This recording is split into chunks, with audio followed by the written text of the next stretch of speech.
Hey everyone, welcome to Keto and Crime. Today I have week 4, day 21 of the Vallow case, which would be the testimony from yesterday if you're watching this on the day of its release, Wednesday, May 3rd.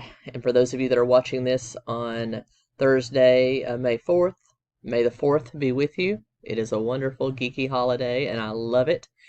And we're going to get through this testimony. I want to let everyone know that I will be traveling for an anniversary trip with my wife beginning tomorrow on Friday, so probably won't get to listen to Thursday's testimony tonight as I'll be packing, so I will try my best to listen to it at some point over the weekend and try to get Thursday's testimony out to you over the weekend. If not, then Monday there will be a combined Thursday, Friday, day 22 and 23 video for you.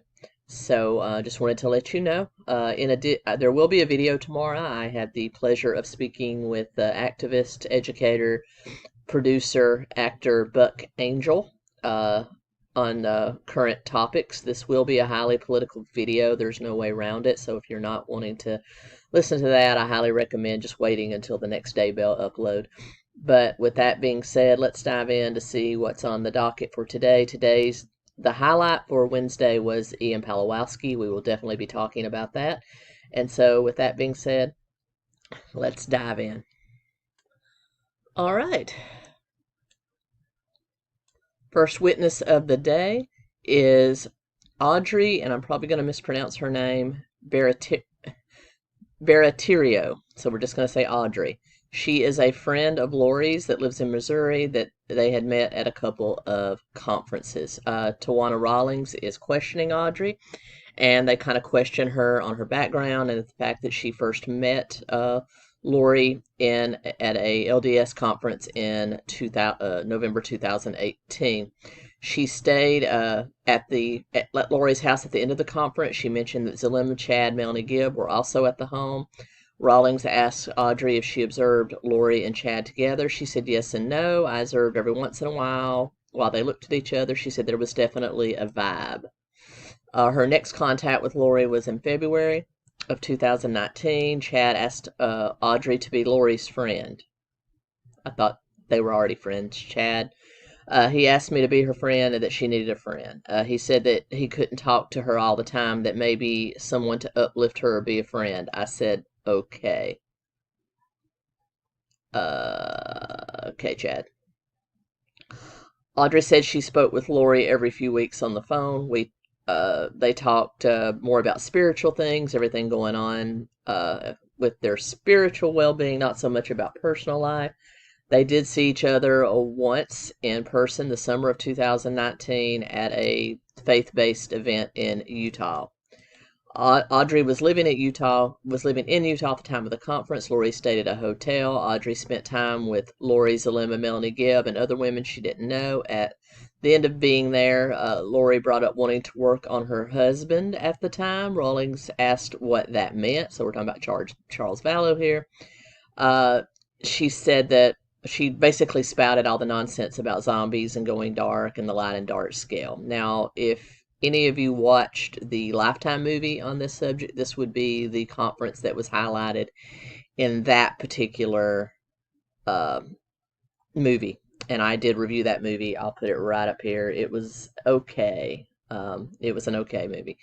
But I did put that right up here. She said she was very uncomfortable with what Lori was saying, as any normal person would be, and she said she wanted to try to get the negative spirit out of Charles.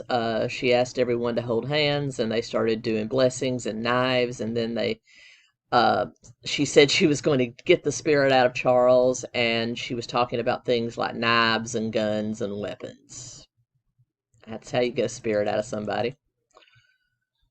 Audrey didn't say anything when it was her turn, so she just kind of let her little prayer circle turn past her by, and she said she left because she felt very uncomfortable.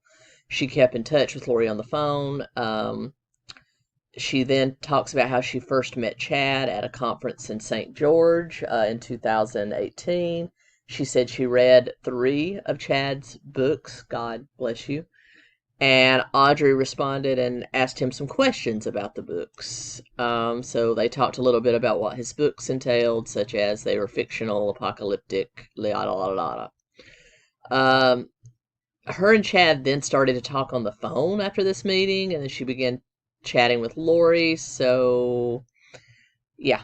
And she said a few times during those phone calls, she would ask her how her daughter was doing. And she said that she was in college and she doesn't talk much these days.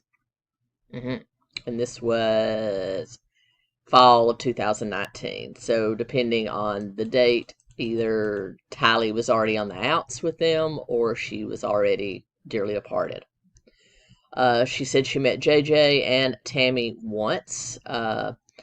She said that often Chad would talk to Audrey about Tammy and said that he had a near-death experience several years before, and he was told by a deceased relative that Tammy would pass away before she turned 50. How many people did Chad tell this fantasy to? I mean, and of all of these people, I have to ask, why didn't anybody tell Tammy? Or one of the children? Or Tammy's, parents? I mean, I understand you can't control everything in your life, and you have a tendency not to butt into your friends' and relatives' relationships and family life. I get that. But again, if someone told me they had a vision that their spouse was going to pass away I would have to alert the spouse at least. Just say, hey, maybe you need to, talk to him or get him some counseling, because that's kind of weird. Just saying. She also said that Chad told her he thought he would get married again.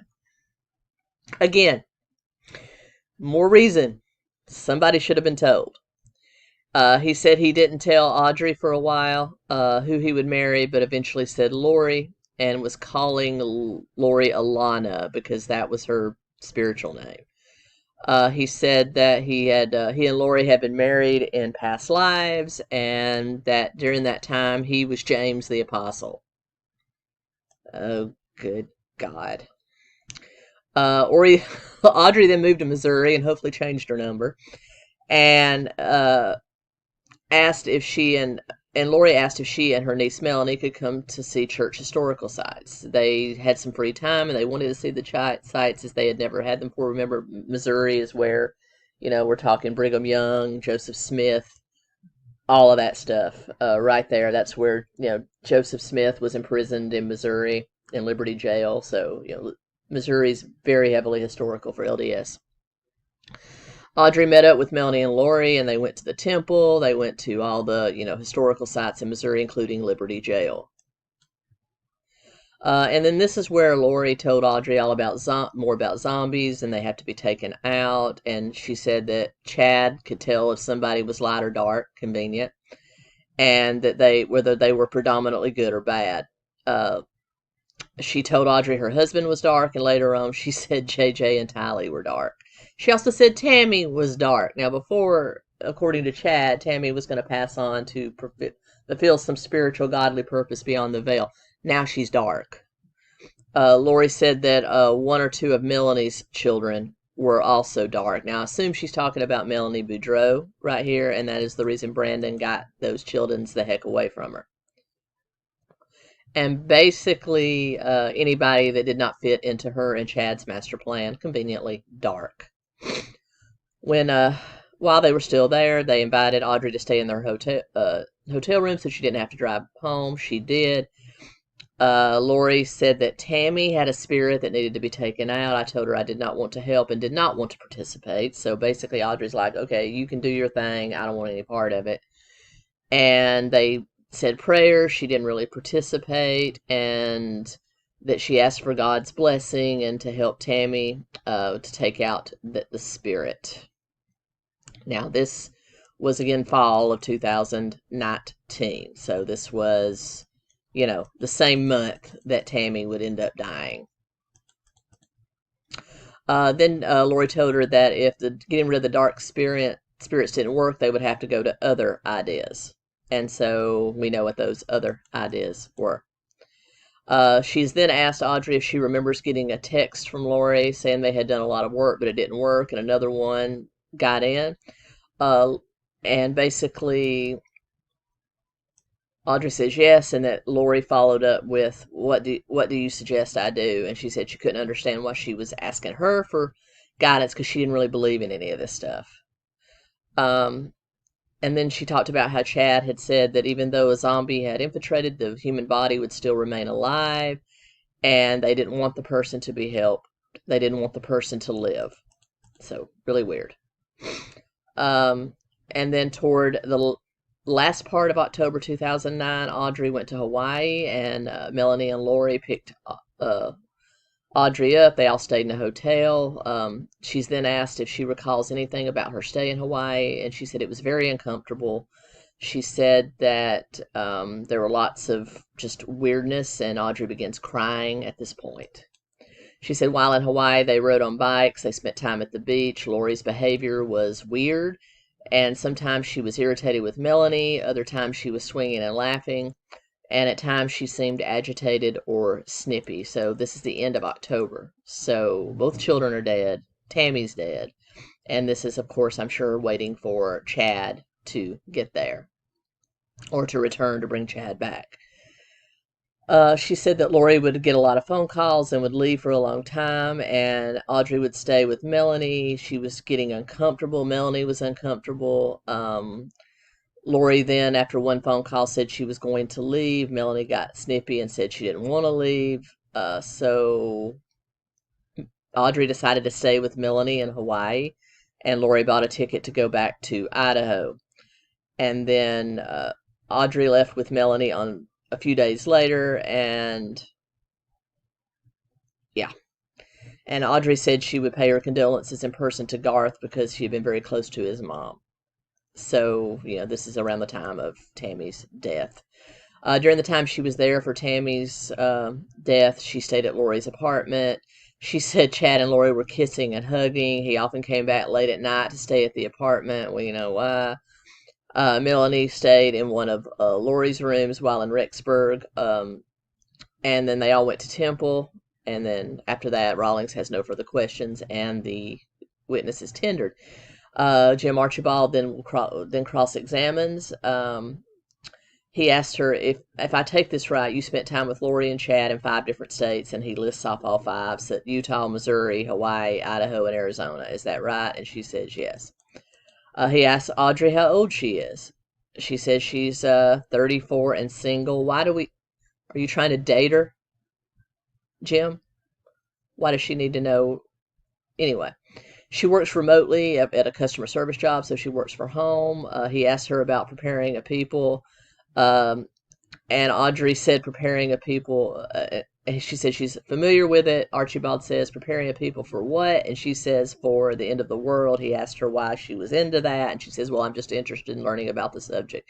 As I have said before, I believe some mode of prepping is good. We learned that during COVID. I would have at least 3 to 6 months of non-perishable food, toilet paper, medicines, paper towels, all that good stuff, dog food, and you need some weapons. All that stuff prepared just in case something happens. I'm not talking end of the world, but it is safe. So a lot of people are into that weren't necessarily into all the religious stuff. Just saying. Archibald asked about her about Chad's books. She said she had read 3 of them. They were fictional, but based on his interpretations of end times, his near-death experiences, and other visions he had had. As I said, those books were very clearly a ripoff of the Left Behind series. And then Archibald asked if preparing for the end of the world was going to be a happy or sad event. She said it was going to be mixed, that the people that want Jesus to come back are going to be very happy. The people that don't are going to be very unhappy. And then he asked, what's the purpose of all this? And she said to be with God and be with your family and live among people who want to be with God. And he asked her, does she consider that a happy event? And she says, yes. And he asked how you do that. She said, following the commandments and living the best you can. I'm still not sure where he was going with this line of questioning, but I think he's just trying to show that the theology was not a bad thing. But we do know that Audrey's already said she doesn't believe in a lot of the stuff that Lori's spouting.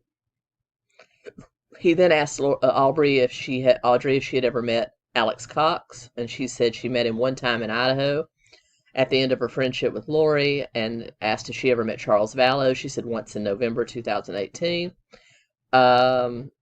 Archibald asked if he looked like he had a demon or was possessed, and Audrey says not when she met him. How would you tell? Archibald then asks Audrey if she's familiar with the concept of Jesus casting out spirits. She says yes, and then they kind of talk about the weird incantation prayer circles to cast the demons out of people. She said she was very uncomfortable with that practice, didn't know a lot about it. She didn't really believe in the kind of stuff they were spouting. And then he just plain out asked, hey, do you think Chad's a weirdo who was leading Lori astray? And she said, yeah, very definitely. At the end of our friendship, I thought he was kind of weird and possibly leading her astray. But when she first met him, she said that even though she didn't agree with everything he said, she thought he was trying to do good things, so she let it pass. And then they start talking about all the past lives that Chad had talked to her about, how he was all the way back. He was Jesus' brother James, married to Lori, whose name was Alana. They walked in Palestine with Jesus. And then they told her she had past lives and that her name was Johanna and that you had been married to Jesus. So she told Audrey that she had been married to Jesus. And then he also commented that in the 1700s he had been a loser. I don't even have a concept of all this. And Audrey was very forthright. She said, yeah, I thought it was pretty cool that he thought I'd been married to Jesus. I don't remember it, but okay. And then they go more into detail about visions and her particular type of theology, what she believes, and also the very painful memories of her ending her friendship with Lori based on some of the behaviors after Tammy's death. And in which Audrey says that once her and Lori had the great falling out in 2019, that Lori threatened to kill her. That is, told her that she was a naive little child who thought everything was rainbows and everybody's good. She threatened to kill her, cut her up, and bury her where no one would find her. Archibald then becomes angry and asks him, do you honestly expect the jury not to believe you just didn't make that last part up? He called it crap. And Audrey said, I did not make it up. She said, and now this is strange because it's been in none of her depositions. The prosecution did not ask her about it, so this is evidently new information. She said she'd never mentioned this before because she was scared. Archibald becomes very forceful to her and just kind of hammers in on why this never came up before, and that she stands by what she said. It's the absolute truth. And then he just basically, I have nothing further, and tenders. And then Tawana Rawlings asks one more question, asks if she can ask one more question. The judge says no. And then they go into a short recess. The next witness called is Fremont County Sergeant Vince 𝗥𝗏𝗄. He is the brother of Helen 𝗥𝗏𝗄, the dispatcher who had testified earlier, and I'm just going to call him Vince because my predications on pronouncing some names, and I apologize. Lindsay Blake is questioning. They go over his background. He's been a detective and worked with the sheriff's office for over 18 years. He has worked as a dispatcher and a supervisor over the patrol division, so he has a lot of experience with Fremont County. He's talking specifically about the night that Tammy Daybell died. He was assisting Idaho Falls police with an officer-involved shooting. He said he got home around 4:30 a.m. When he woke up, he noticed a missed call from Detective Greenhall, or for Deputy Greenhall, who previously testified, and he called her back. She then told him that she had already spoken with Mattingly, and the coroner was on the scene, and that she quickly relayed what had happened, everything we know about, the body fell out of the bed, there was the pink foam. And then he talked about how the sheriff's office did not begin investigating until after the children turned up missing, and they had gotten cued in about all the shenanigans in Arizona. Most specifically, he talks about an email that Tammy sent to her son, Mark Daybell, from tammy.daybell@gmail.com to Mark's missionary email account. Remember, he was the one that was on his mission in Africa at the time of her death. John Thomas objects to the exhibit being admitted, but is overruled, and a copy of the email is then shown on the big screen. It is dated October 13th, 2019, and he asks Vince to read from the email, and I'm just going to read it verbatim, what the email said. Now, on the same day I was coming home from clogging, it was about 9:15, and I backed into the driveway. Remember, this is Tammy to Mark. I was getting some items out of the back seats. We had made freezer meals at Enrichment. I looked up thinking it was Dad or Garth to help me carry stuff. Nope, it was a guy with a ski mask on with a rifle pointed at me. Tammy says she asked the man what he was doing before realizing it was a paintball gun. The gun kept firing, but nothing was coming out. Tammy said she kept asking what the guy was doing. She said she thought about hitting him with her clogging shoes. I wish she had. Instead, she yelled Chad, and the guy ran away. Tammy then wrote that she ran into the house to get his father and Garth. So this is on October 9th when she was threatened with a gun, paintball or not. Tammy then wrote that Chad and Garth went outside to look for the shooter, couldn't find him. They called the police, and Tammy says they believe the shooter was the bipolar teenager from down the street. Now, that is their words, not mine. Blake asked to admit a PowerPoint exhibit with information related to the Alex-owned email account, Homer J. Maximus at Gmail.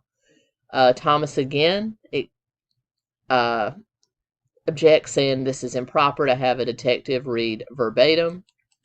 He is overruled. I don't think it makes a difference who reads it. It's there. And then they put the PowerPoint back up. The first slide says Homer J. Maximus searches. And then again, it shows all of the searches associated with Alex's email, including directions to Mesa, Arizona from Gallup, New Mexico. On October 1st, he searched for a specific address on Phelps Street in Gilbert, Arizona. That happened to be the Boudreaux's address. And then on October 2nd, he searched for directions on how to get to the same address at 7:17 a.m. And as we recall, Brandon Boudreaux was shot at just before work on the day he was shot. And then he started searching for several different rifle accessories, AR-15 uppers, muzzle energy, a 6.5 Grendel, and Frog Tog sizing for pants. All the stuff we've seen before. And the detective then speculates that he believes from his experience Alex was trying to figure out where to stand to get an accurate shot at both Boudreaux and Tammy Daybell, based on some searches on October 8th, especially Tammy Daybell. And it was basically searching for the drop from 100 yards to 200 yards and 100 yards to 300 yards. So, yeah. He then talks about how, yes, we can't be 100% sure it was actually Alex doing these searches, but it was registered to his email address and his device. Now, remember, as we've discussed before, if you do a search and you're logged in under one of your Gmail, to get on Chrome, you have to be logged into one of your Gmail accounts. It's going to register that search to that Gmail. Now, if you're searching on Bing or something else, it's still going to register to your device, and I believe any email that you happen to be searching. But since 99% of the people use Chrome, it's pretty much locked up. And then he's talking about other searches that were done on October 10th. There were several searches about an AR-15, such as using it in cold weather and how to use it. He also did a YouTube search on shooting an AR-15 at negative 30 degrees, and he said he says it was 26 degrees in Fremont County on the day that Tammy was shot at. And he says there were other Google searches performed regarding guns and ammunition, also about a Dodge Dakota, because the Daybells happened to have a 2004 Dodge Dakota that Tammy drove as her everyday driver. And all those searches were what it would take to shoot through a vehicle. So these people weren't exactly smart. And then he talks about more of Alex's movements. This is everything we've already heard about his, target practice at some of the shooting ranges. And yeah. And the most telling thing was that one of the ranges he signed in as C. Quint, and brings up that Alex was a huge fan of the movie Jaws and loved Captain Quint from the movie Jaws. So there we go. And then he talks about where the evidence has been stored, and then they admit 2 photos of the potential firearms. And he says that after Thomas objects and just wants the actual weapons entered into evidence rather than photos. He says he will take the objection under advisement, but he will allow the photos in at this time. If the defense wants the guns brought in, they are more than welcome to do it as part of their case when they begin to present their case. So they show the photo on the screen. They're 2 firearms. One of them is a 6.5 Grendel. When Tammy called in about the attempted shooting, she said she described the rifle as a paintball gun. And then they said after looking at the firearms, this real gun stuck out because it had a larger scope and could be mistaken for a paintball gun. So this was an actual gun he was pointing at, or not a paintball gun. And then they go into the logistics of several weapons and what would have happened. They also talk about more of Alex's movements, as well as the warrants that were issued to search both the Daybell property, as well as to get the records from all these various places that Alex had supposedly visits. And then they get into talking about the life insurance on Tammy Daybell, and that how Chad was the only beneficiary, and that he is facing 2 counts of insurance fraud right now in Fremont County. There was some question about that with some of the other witnesses. And then we go into the lunchtime portion, and Vince is continuing his direct exam.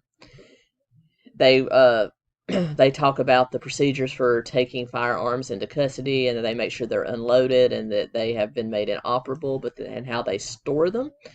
They then admit an AR-15 into evidence, and Blake asks Vince to step down and approach the gun. He's given a handheld mic so everyone can hear what he's saying. The gun is placed directly in front of the jury, and Vince says that the gun has a large scope, which is very similar to a hopper or a paintball gun.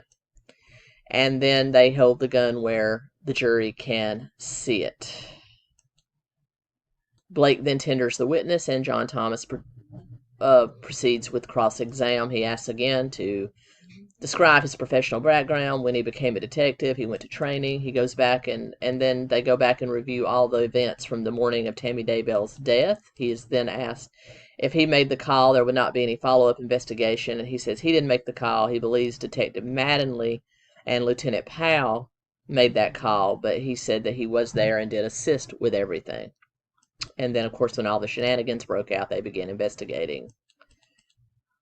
Thomas then brings up that same email from Tammy to Mark, the one that was already entered into evidence, and kind of points out that it was a very long email, and that the incident with the gun was, just one little part of it. They go over the rest of the email, how it was just very, very matter of fact. She talks about church activities, about a neighbor's dog being stolen. And so I guess what he's trying to do here, I think, is just kind of play it down, how this was just like, oh yeah, this happened. But still, it happened. He then specifically asks the detective about the bipolar teenager, quote unquote, and said that they thoroughly investigated that lead, and they had one teenager in the area that was way beyond walking distance to the Daybells that had autism, but there was no bipolar teenager, so we don't know who that was.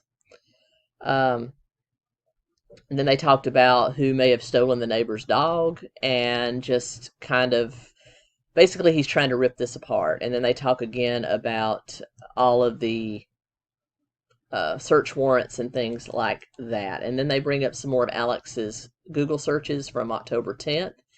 And they want to highlight that Alex performed searches for pornography and trannies. Again, their words, not mine, along with the searches for the firearms. I don't know why that was brought up. It just seemed kind of, there it is. He searched about tranny porn. There it is.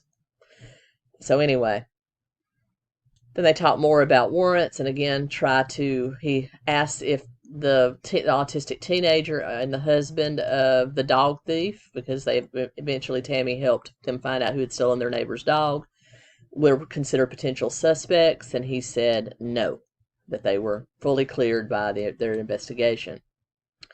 And then he's asked if there's a lot of masked gunmen in the area, and the detective kind of snickers and says no.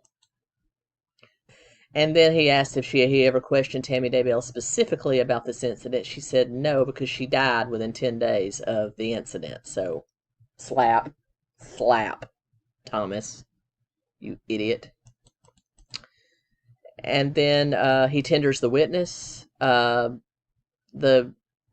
prosecution has no redirect, so he is released from the stand. And then there is a quick sidebar with the judge.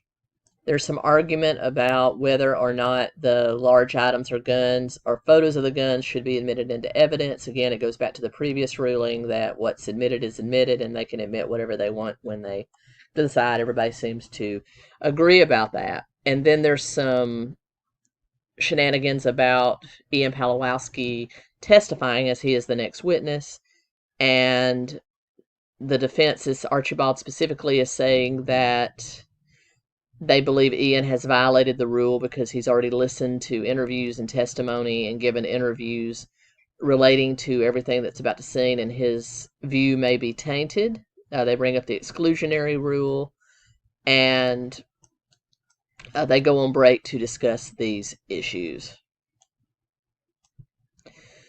They then begin talking about 𝗵𝗁𝗂𝗀𝗀𝗀 once they're back from a short recess, and they say they will not bring up the exclusionary rule until they can prove whether or not it has been violated. And at that time, they begin questioning 𝗵, who is there with his attorney from Arizona.